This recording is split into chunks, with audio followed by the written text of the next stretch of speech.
Federalist, No. 68. The mode of electing the president. From the Independent Journal, Wednesday, March 12, 1788. Hamilton. To the people of the state of New York, the mode of appointment of the Chief Magistrate of the United States is almost the only part of the system of any consequence which has escaped without severe censure or which has received the slightest mark of approbation from its opponents. The most plausible of these, who has appeared in print, has even deigned to admit that the election of the President is pretty well guarded. 1. I venture somewhat further, and hesitate not to affirm that if the manner of it be not perfect, it is at least excellent. It unites in an eminent degree all the advantages, the union of which was to be wished for. E1. It was desirable that the sense of the people should operate in the choice of the person to whom so important a trust was to be confided. This end will be answered by committing the right of making it not to any pre-established body, but to men chosen by the people for the special purpose and at the particular conjuncture. It was equally desirable that the immediate election should be made by men most capable of analyzing the qualities adapted to the station and acting under circumstances favorable to deliberation and to a judicious combination of all the reasons and inducements which were proper to govern their choice.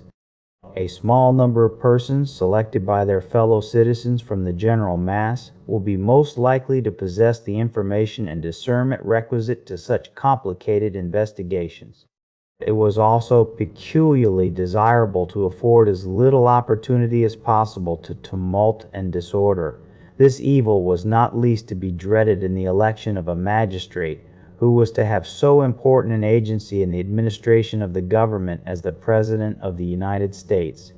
But the precautions which have been so happily concerted in the system under consideration promise an effectual security against this mischief.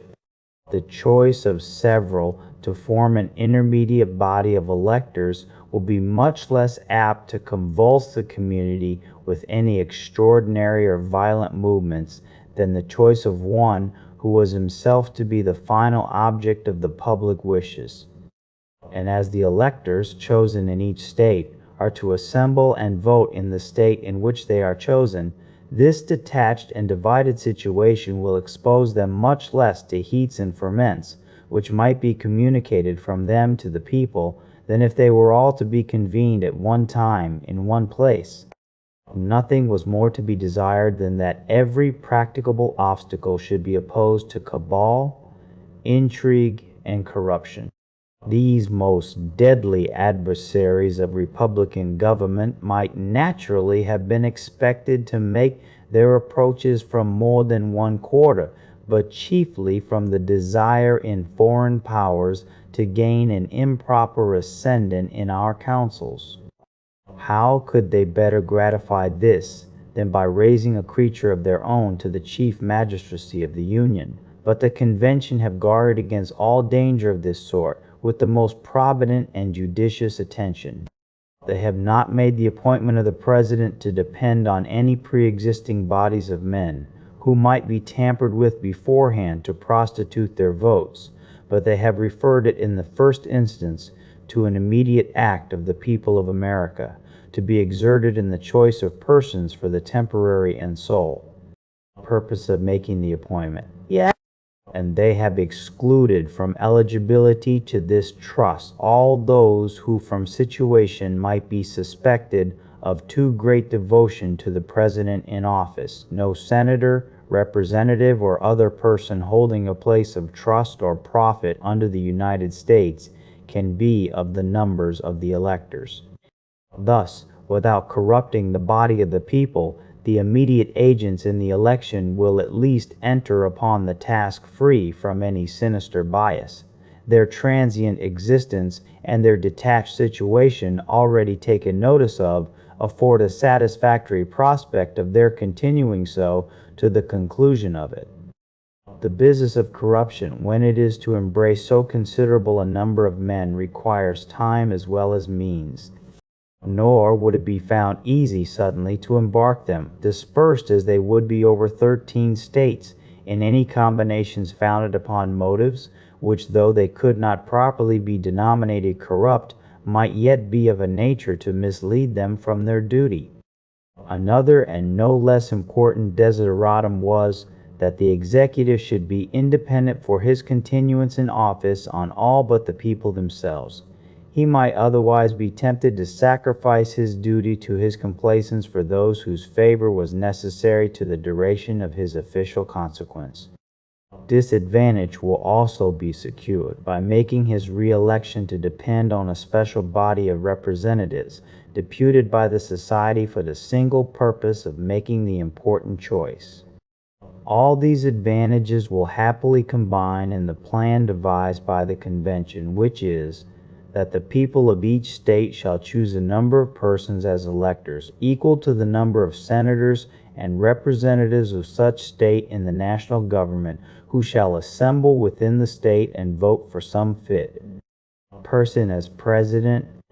Their votes, thus given, are to be transmitted to the seat of the national government, and the person who may happen to have a majority of the whole number of votes will be the president.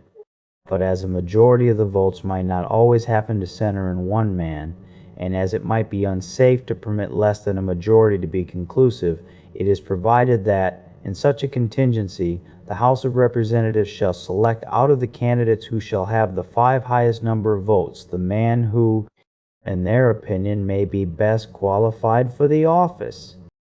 The process of election affords a moral certainty that the office of president will never fall to the lot of any man who is not in an eminent degree endowed with the requisite qualifications. Talents for low intrigue and the little arts of popularity may alone suffice to elevate a man to the first honors in a single state, but it will require other talents and a different kind of merit to establish him in the esteem and confidence of the whole Union, or of so considerable a portion of it as would be necessary to make him a successful candidate for the distinguished office of President of the United States. It will not be too strong to say that there will be a constant probability of seeing the station filled by characters preeminent for ability and virtue, and this will be thought no inconsiderable recommendation of the Constitution by those who are able to estimate the share which the executive in every government must necessarily have in its good or ill administration, though we cannot acquiesce in the political heresy of the poet who says, "For forms of government let fools contest. That which is best administered is best," yet we may safely pronounce that the true test of a good government is its aptitude and tendency to produce a good administration. The vice president is to be chosen in the same manner with the president, with this difference, that the Senate is to do in respect to the former what is to be done by the House of Representatives in respect to the latter. The appointment of an extraordinary person as vice president has been objected to as superfluous, if not mischievous.